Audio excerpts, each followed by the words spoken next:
एक बार सत्संग में पीछे सुनाया था, देवर्षि नारद जी बड़े लीला बिहारी हैं। वो हर लीला भगवान की नाम महिमा, गुण महिमा, शरणागति की महिमा पुष्ट करने के लिए ही प्रकट करते हैं। वो भगवान का साक्षात स्वरूप है। प्रताप रुद्र ऐसा उस राजा का शायद नाम था। वो बड़ा प्रतापी चक्रवर्ती सम्राट पद पर भगवान रघुनाथ जी विराजमान थे। श्री राम जी, बड़े बड़े ब्रह्म ऋषि सब विराजमान, सभा लगी हुई थी। नारद जी बाहर मिल गए उनको और कहा, अंदर प्रभु के दर्शन करने जा रहे हो? नारद जी को प्रणाम किया। जी। तो वहां बहुत से ब्रह्म ऋषि बैठे हैं, सबको प्रणाम भी करोगे? हाँ जी, तो मर्यादा है संतों को प्रणाम। तो विश्वामित्र जी को भी प्रणाम करोगे? हाँ, क्यों, वो तो ब्रह्म ऋषि हैं। क्यों, ब्रह्म ऋषि कहाँ हैं? तो कौशिक वंश में प्रकट हुए, क्षत्रिय कुल में। उनका नहीं, तपस्या से तो ब्रह्म पद प्राप्त किया है उन्होंने। हाँ, पर मूल में तो नहीं। आपका उद्देश्य क्या है? बस ऐसे कर लेना, माथा मत रखना। देवर्षि नारद जी के सब ऋषियों के माथा रखना। गए भगवान के दरबार में, भगवान को नमन किया, सब ऋषियों के चरणों में मस्तक रखा और विश्वामित्र जी के सामने जाके ऐसे करके ध्यान भी नहीं दिया। सभा जब पूर्ण हुई, विश्वामित्र जी के पास नारद जी बैठे, बोले, आपने कुछ देखा भगवान? विश्वामित्र जी ने कहा, क्या? वो प्रताप रुद्र को? नहीं, क्या बात क्या? सबको तो माथा रख के प्रणाम किया, आपको ऐसे किया, आपने देखा नहीं?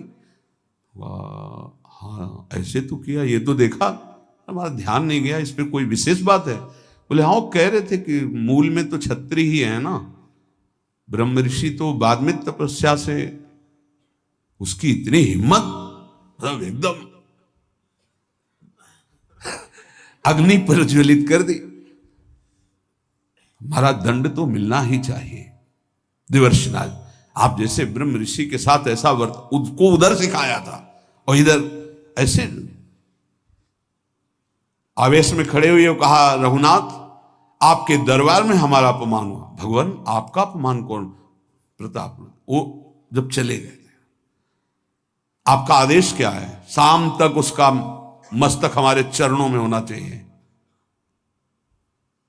तो उनका प्रभु आपके सामने सत्य वचन कहता हूं, अगर सूर्यास्त होते होते मैं उसका मस्तक आपके चरणों में न डाल दूं, मैं रघुवंशी नहीं। आप शांत होइए। नारद जी ने बात पक्की। गए, अब वो आराम से अपने राज महल में सब बोले, खा ले, मारा जाएगा शाम तक। अभी भगवान ने संकल्प कर लिया कि शाम तक तुम्हारा गला काट के विश्वामित्र जी के होगा, महाराज आपने हमको फंसा दिया, हम तो साष्टांग लौट जाते। आप पहले तो कहा था कि केवल हाथ जोड़ देना। बोले हम ये थोड़ी समझते थे समस्या फंस जाएगी, अब तो समस्या फंस गई। प्रभु अब बचे, अब बचाए, कैसे बचे? रघुनाथ जी ने कहा, मैं रघुवंशी नहीं, यदि उनके सत्य वचन होते हैं, भगवान कभी मिथ्या वचन नहीं बोल, मारे जाओगे। प्रभु बचा लो। एक उपाय है, महाभागवत हनुमान जी बचा सकते हैं। उनका राम जी का विरोध हनुमान जी कैसे कर सकते हैं? बोले अब जो कह रहे हैं, तो हमारी पहुंच तो है नहीं कि हनुमान जी से हम संभाषण कर सकें इस विषय में। बोले हनुमान जी को अगर कोई आज्ञा कर सकता है राम जी के अलावा, तो माता अंजनी कर सकती है। चलो हम तुम्हें मिलाते हैं। अंजनी माता जी से मिला, साष्टांग दंडवत रोते हुए, मां रक्षा करो, बड़ी करुणा में। कहा कि बताओ क्या तुम्हें समस्या है? बोले मां, त्रिभुवन में केवल आप ही जो हमारी रक्षा कर सकती हो। बोलो, एक राजा है जो मुझे मारना चाहता है, आप बचा सकते हो मुझे? राजा मारना चाहता है? मेरा पुत्र महाबली महाभागवत हनुमान है, मैं आज्ञा करूंगी, कभी मेरी आज्ञा को उल्लंघन नहीं करेगा। जाओ मैं तुम्हारी रक्षा का व्रत लेती हूं। नारद जी मन में सोचे काम बन गया, हमारा काम बन गया, क्योंकि अब प्रकाश होगा भगवान के नाम का। हनुमान जी महाराज आए, बेटा आज्ञा कीजिए मां, मैंने इसकी रक्षा का व्रत लिया है, अभी तक ही नहीं पूछा था राजा कौन है मारने वाला, और मैंने कह दिया है ऐसा ऐसा। मां आपकी आज्ञा सिरोधार, त्रिभुवन में कोई ऐसा पैदा ही नहीं हुआ कि मेरी मां रक्षा का व्रत ले और उसे वो मार दे। कौन राजा है? तो हाथ जोड़कर कहा कि भगवान श्री राम। हनुमान जी एकदम सन्न रह गए, ये क्या स्वामी से ही कहा, मां आपने कौन सा व्रत ले लिया रक्षा का, मेरे प्रभु के खिलाफ मैं कैसे हो सकता हूं? मां ने कहा हमने तो वचन दे दिया।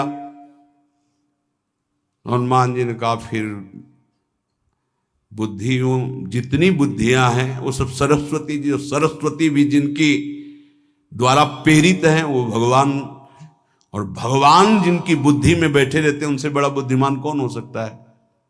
इसीलिए परम ज्ञानी हैं श्री हनुमान जी महाराज, बुद्धि नाम अग्रगण्यम, जितने भी बुद्धिमान जन उनमें सबसे वरिष्ठ हैं, श्रेष्ठ हैं।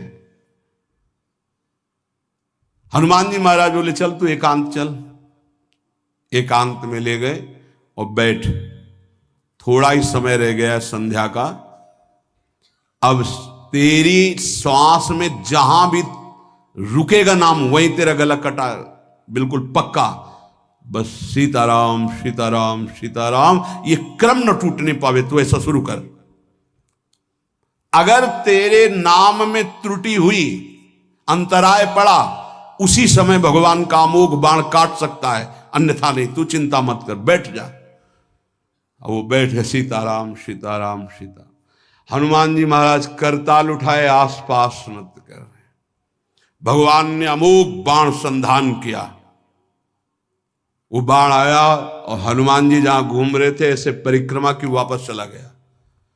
भगवान ने कहा आज तक ऐसा नहीं हुआ, अमोघ बाण मोघ कैसे हो गया, लक्ष्य को बेधे बिना वापस कैसे आ गया।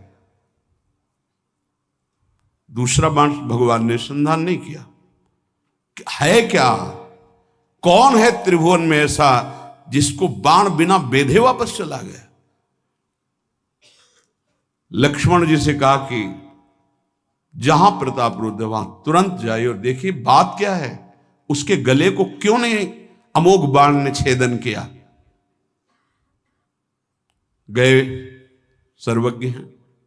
वहां जो स्थिति देखी तो हनुमान जी की आंखों में अश्रु चल रहे थे।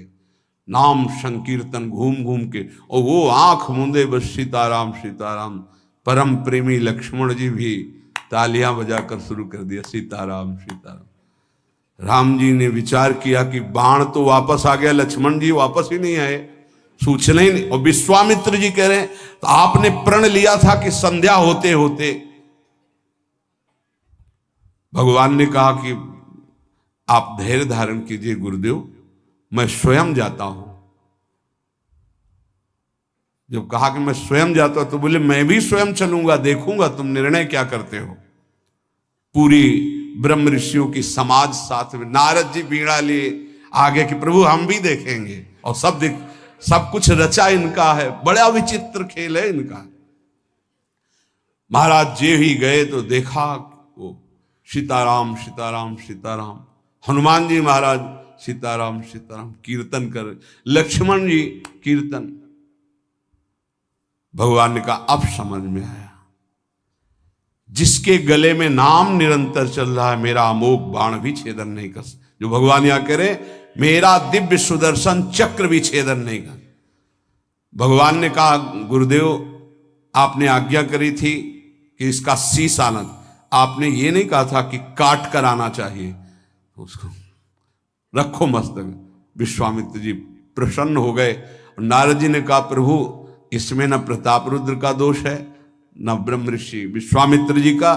मैं ये दिखाना चाहता था कि आपके अमोघ अस्त्र से भी बढ़कर आपका नाम है।